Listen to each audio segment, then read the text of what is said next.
Hello. Well, that says, hi, welcome to my video.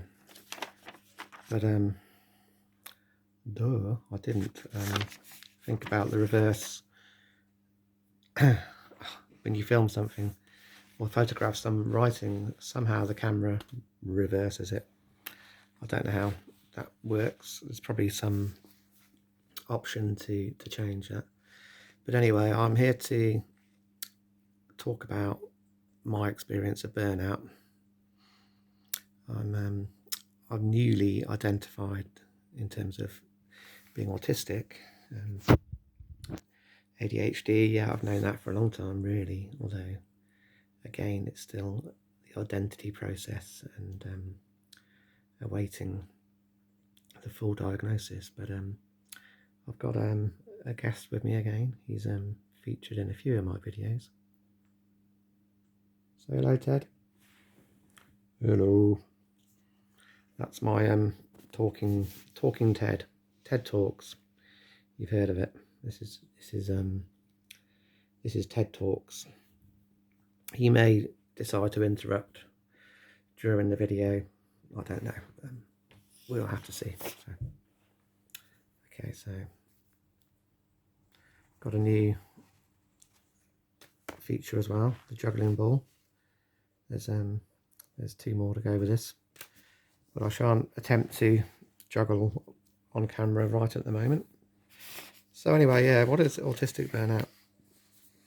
I hadn't heard of this expression. I'd heard of burnout, and I've seen many people burn out. I've felt so stressed in my life at times that I've probably been close to burnout. Yeah, I've had a complete breakdown twice in my life. I guess that was a sort of burnout, but that was more of an emotional burnout, really. But anyway, what it says here is this is on the Spectrum website. It says autistic burnout is the intense physical, mental, or emotional exhaustion, often accompanied by loss of skills, that some adults with autism experience. Many autistic people say it results mainly from the cumulative effect of having to navigate a world that is not designed for neurotypical people. And yeah, I've apparently I do this kind of clicking. I think it's a kind of nervous thing. It's been pointed out to me, so I'm going to try not to do it. What do you reckon, Ted? Shall I not do the clicking? Good idea. Oh, he just clicked then. Right, okay, so yeah, burnout. It's I think the past week I've been experiencing extreme mental exhaustion, emotional overwhelm. Just almost the ability to cope has not been there. Just everyday stuff has just been too much. You know, you kind of go to the go to make a drink, and you go, oh, what am I going to make? Then having to make 4 drinks for 4 people, you kind of like, what's each person having? And it seems like an easy task to say, okay, what would you like to drink, and what are you having, and do you want ice in that? Do you want this glass or that glass? But when you're in a burnout, it's just the little things like that are incredibly hard work, because and it's almost like your emotions are so wired. I don't know if you worry you're gonna get it wrong, or you're gonna make the drink too strong, too weak. Or, I mean, it's just, and I kind of get, I did it again. I get clumsy as well. I notice that I kind of trip into things, and yeah, everything just seems such an effort. Life seems such an effort, and you kind of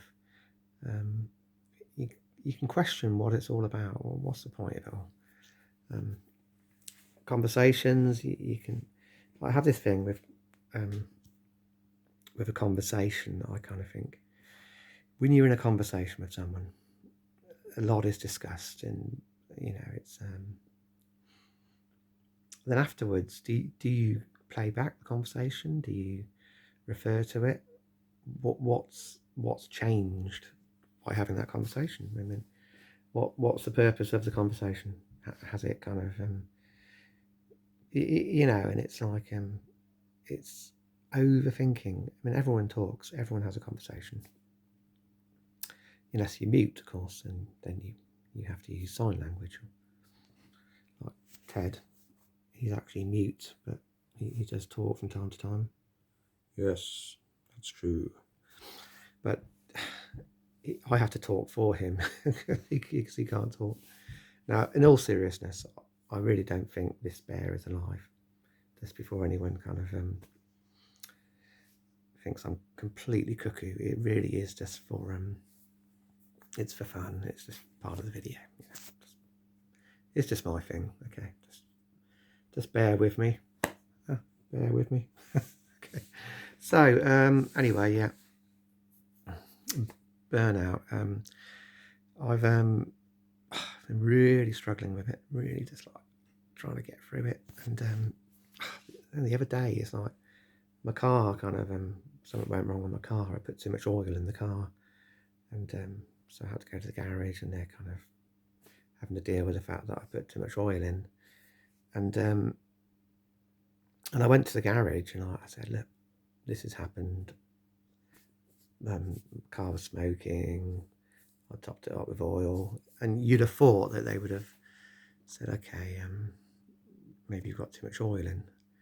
But they took it for a run because their machine had told them it was to do with the diesel particle filter. And lo and behold, they broke down with my car, and now it's like I'm still waiting to hear from them.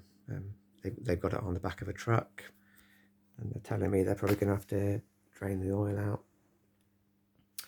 But anyway, it's things like that. You just kind of don't need it. It's just the anxiety of it all. I'm learning piano at the moment, and just practicing is just like such hard work. It really is. And learning notation, practicing your scales. It's all information, and I think that is one of the things of burnout. It's like dealing with the information you have in your brain and navigating everyday stuff. As I said, burnout can sometimes result in a loss of skills. I notice the way they say sometimes, because obviously everyone's different. Some people can burn out and can completely carry on. You can kind of go into autopilot. I think Neil Young says it's better to burn out than fade away. I'm not sure what he meant by that, but yeah. So well, he's still going. He's still making music. Can't say I like his later music. I only like his earlier stuff, to be honest. But there you go. So yeah, so a key strategy for preventing burnout is self-knowledge, is understanding your limitations. Yeah, I get that, and when I burn out, or when I feel this kind of the signs are there, the kind of the emotions go up, the exhaustion comes, and then also insomnia. That's why you get, not only are you exhausted, but you're not sleeping, so you're more exhausted. It's classic. So, but understanding it is a key, because when I'm in that situation, I'm like, yeah, I know I'm not going to rely on these emotions. I'm not going to rely on these feelings that are telling me it's all meaningless, it's all pointless, because that is just part of the process, part of the burnout, and it's just kind of recovering really, and just trying to relax. So So when I play the piano, I'm not intensely worrying about what I'm learning, but more just playing it to relax. So, yeah. What do you reckon, Ted? Yes, I agree. Yeah, so what else are we going to talk about? What causes burnout? Burnout is often a consequence of camouflaging or masking. Yeah, well, we do that. I think particularly if you're someone who works with the public, you have to mask what's going on. I mean, I'm in the building trade, and I have customers to deal with, and I have to just get on with stuff, just mask who I am, I suppose. I can't just kind of go in and just I don't know, just let it all hang out in terms of being in a state, being burnt out. You just have to kind of crack on. Now, my job, it's quite easy to do that because it's not too taxing on the brain. It's just you pick up a paintbrush or a roller and you just paint a room. But the problem comes with all the distractions or the things to have to deal with, like difficult customers. They might start quibbling about your work, money, what colours they want, and you have to kind of step up a notch. And the other day I had to do a corridor, and there was people walking in and out. I was on the staircase, and the guy came up the staircase, and he wasn't very good English speaking, so I indicated to him I would come down and let him come up, but he kind of pushed up, past me. And we're talking like no face masks. This is having to deal with that. Look, just step back, please. I will make way for you. You don't need to come barging past me.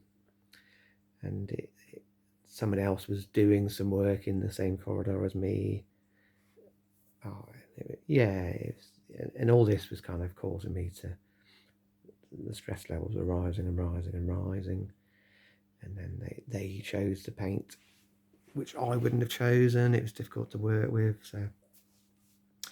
So these factors can cause unnecessary stress. So it's never simple. And I think that's the thing.